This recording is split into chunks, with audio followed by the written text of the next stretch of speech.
Hi everyone, welcome to my YouTube channel. আজকে আমি তোমাদেরকে সাথে শেয়ার করব গরুর তিল্লি ভুনার রেসিপি। তো এই জায়গায় আমি একটা গরুর তিল্লি নিয়ে নিছি, পুরোটা দেখতেই পাচ্ছ। আমি তিল্লিটাকে এই সাইজের করে কেটে নিছি, একটু বড় বড় পিস করে। এখন এই তিল্লিটাকে ভালোভাবে পরিষ্কার পানি দিয়ে ধুয়ে নেব।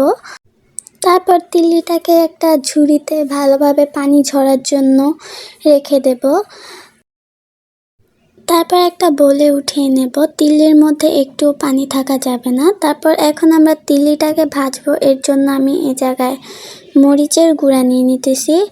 তারপর এখানে দিয়ে দেব কিছুটা পরিমাণ হলুদের গুঁড়া।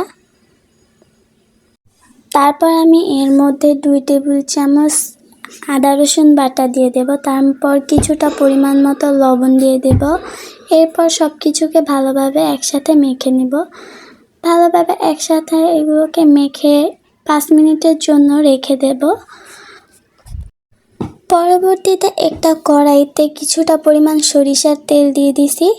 এখন সরিষার তেলটা গরম হয়ে আসলে এর মধ্যে রাখা তিল্লিগুলোকে দিয়ে দেব একটা একটা করে। তারপর এগুলোকে সবগুলোকে উল্টে পাল্টে ভালোভাবে ভেজে নেব। তোমরা দেখতেই পাচ্ছ আমি তিল্লিগুলোকে একটু ব্ল্যাক টাইপের করে ভাজি, কারণ আমরা তিল্লির কালো ভুনা করব, এর জন্য। এখানে আমি সবগুলো তিল্লি ভেজে নিয়েছি। এখন যেই কড়াইতে আমি তিল্লিগুলো ভাজি, ওই তেলের মধ্যেই আমি কিছুটা পরিমাণ পেঁয়াজ কুচি দিয়ে দিছি এবং এর মধ্যে পরিমাণ মতো আস্ত কাঁচামরিচ। এখন এখানে আমি আদা রসুন বাটা দিতেছি। আদা রসুন বাটা দিয়ে একটু ভালোভাবে তেলের সাথে মিক্স করে নেব। এরপর এর মধ্যে দিয়ে দেব জিরা বাটা 2 টেবিল চামচ।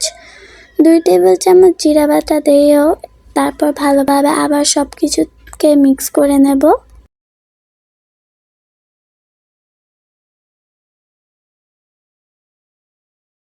সব কিছু দিয়ে দেওয়ার পর এখন আমি এগুলোকে একটু ভালোভাবে তেলের মধ্যে ভাজা ভাজা করে নেব। ভাজা ভাজা করা হয়ে গেলে এখন আমি এর মধ্যে দিয়ে দেব কিছুটা পরিমাণ পানি। তারপর এর মধ্যে দিয়ে দেব 2 টেবিল চামচ হলুদের গুঁড়া। তারপর 2 টেবিল চামচ মরিচের গুঁড়া। এখানে তোমরা তোমাদের পরিমাণ মতো হলুদ মরিচের গুঁড়া এগুলো ব্যবহার করতে পারো। এই সব কিছু এখন আমি দিয়ে দিচ্ছি। এখন সব কিছু ভালোভাবে নাড়াচাড়া করে মিক্স করে নেব।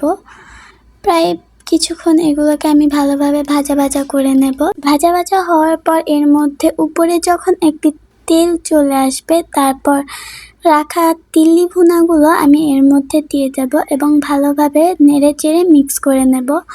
এইগুলোকে প্রায় আমি 2 মিনিটের মতো ভালোভাবে নেড়ে চেড়ে মিক্স করে নিছি। তারপর এর মধ্যে কিছুটা পরিমাণ পানি দিয়ে দিছি। পানি অ্যাড করে তারপর আবার 4 থেকে 5 মিনিট সময় আমি তারপর এগুলোকে চুলায় রান্না করছি।